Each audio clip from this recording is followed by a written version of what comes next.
Bom pessoal, vamos falar sobre o medidor de vazão tipo vórtice, que é um trabalho de mecânica dos fluidos.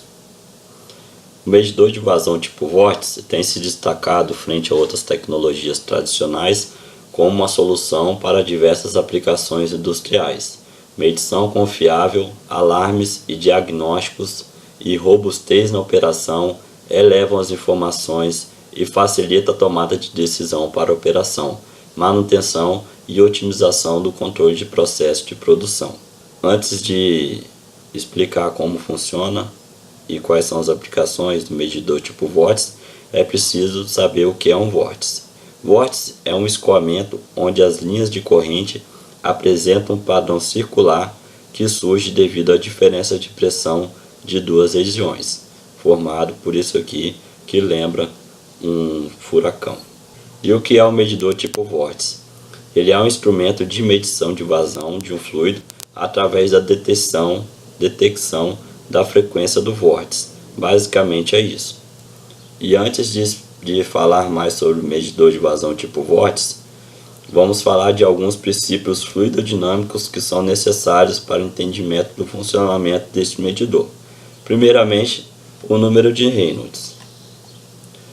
O medidor tipo vórtice depende fundamentalmente do regime de escoamento do fluido, e para seu funcionamento, tal regime deve ser turbulento, ou seja, Reynolds maior que 4000, para que a relação dos efeitos de escoamento medidos possibilitem determinar a vazão volumétrica instantânea.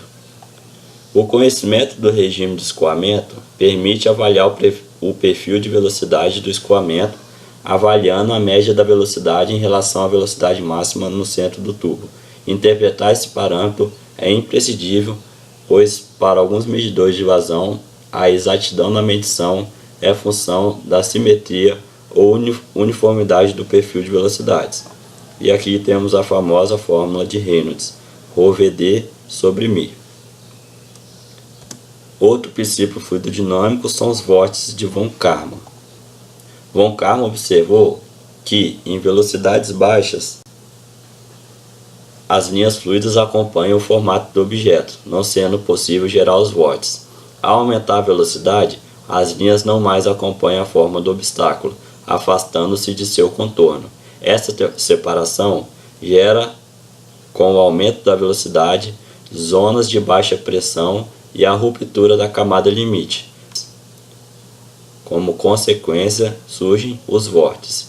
A frequência dos vórtices gerados é diretamente proporcional à velocidade do fluido em escoamento, e estes se alternam à jusante do obstáculo. Este comportamento é independente da densidade, viscosidade ou inclusive se o fluido é um gás, um líquido ou vapor. O regime deve ser turbulento para que a relação de frequência dos vórtices seja uma função linear da velocidade. E, por fim, outro princípio fluidodinâmico necessário para o entendimento do funcionamento deste medidor é o número de Strouhal. Esse número diz que a frequência dos vórtices tem uma relação funcional com a velocidade e o diâmetro do obstáculo. Ele mostrou que multiplicando a frequência de geração de vórtices pelo diâmetro do obstáculo e dividindo-se pela velocidade do escoamento, encontramos uma constante que recebeu as duas primeiras letras de seu nome em sua homenagem, ST. Então, com esse número, podemos evidenciar que para uma grande faixa de números de Reynolds, existe uma relação linear entre a frequência de formação de vórtices e a velocidade média de escoamento, independente do tipo de fluido, o que possibilita a utilização do medidor tipo vórtice tanto para gases como para vapor e líquidos com relativa baixa viscosidade.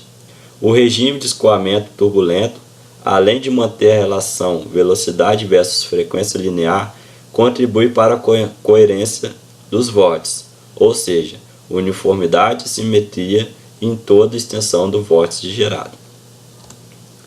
Para o dimensionamento deste medidor, é necessário levar em consideração algumas características, tais como a viscosidade e a densidade do fluido, a corrosão que pode sofrer o equipamento, a temperatura máxima e mínima de operação, a pressão máxima e mínima de operação, a vazão, o diâmetro e o espaço de trecho reto disponível. E no dimensionamento, se ele for superdimensionado, o sinal de detecção pode ser fraco, limitando a rangeabilidade, sendo que a rangeabilidade é a diferença que existe entre o valor máximo da faixa de medição e o valor mínimo. E se o medidor for subdimensionado, a perda de carga excessiva e a cavitação podem ocorrer, afetando a exatidão na medição. Então, como que funciona o medidor tipo vórtice?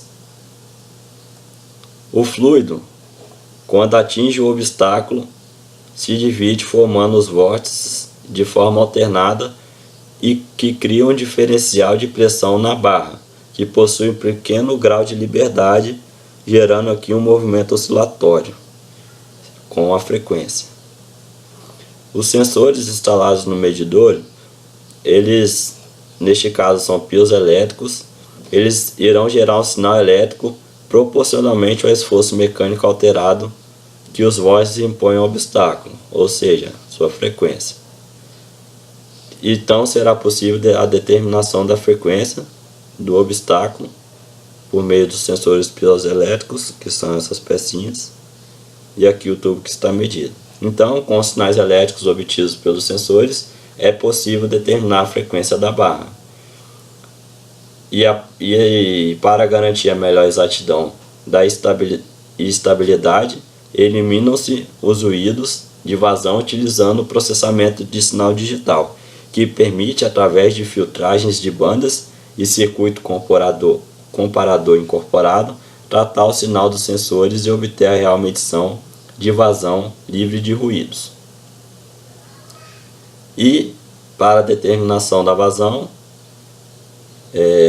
por meio da frequência dos vórtices, infere-se a velocidade da qual obtém-se o número de Strouhal e, consequentemente, a vazão volumétrica, através desta fórmula. As vantagens desse medidor em relação aos demais e que já também indica as aplicações que eles devem ter: exatidão, alta precisão, medição de vazão linear de líquidos com baixa viscosidade, gases e vapor. Aqui estão as aplicações, e podem trabalhar com temperaturas entre menos 196 graus Celsius e mais 450 graus Celsius. Preço competitivo de aquisição / instalação, operação e manutenção. Algumas desvantagens: aplicações com sólidos em suspensão, vazão pulsante e vazão com duas fases devem ser evitadas. E aqui também entram os líquidos com alta viscosidade. Não podem ser utilizados em escoamento laminar e em escoamento de transição. A manutenção é muito pequena ou quase nenhuma, porque o projeto e a construção robusta tornam o medidor de vazão tipo vórtice durável e livre de manutenção por não conter partes móveis. E aqui a instalação dele, alguns cuidados que se devem ter na instalação. Deve-se atentar para as determinações de instalação de cada fabricante, prevendo o uso de trechos retos adequados à montante e ao ajustante do medidor. Então, nesse tipo de tubo aqui, nós temos o escoamento nesse sentido. Aqui o medidor de vazão tipo vórtice, e aqui a gente tem o transmissor de pressão e o transmissor de temperatura. O espaço de tubo reto que tem que ter, o trecho de tubo reto que tem que ter entre o medidor de vazão e o transmissor de pressão é de 3,5 a 7 diâmetros da tubulação.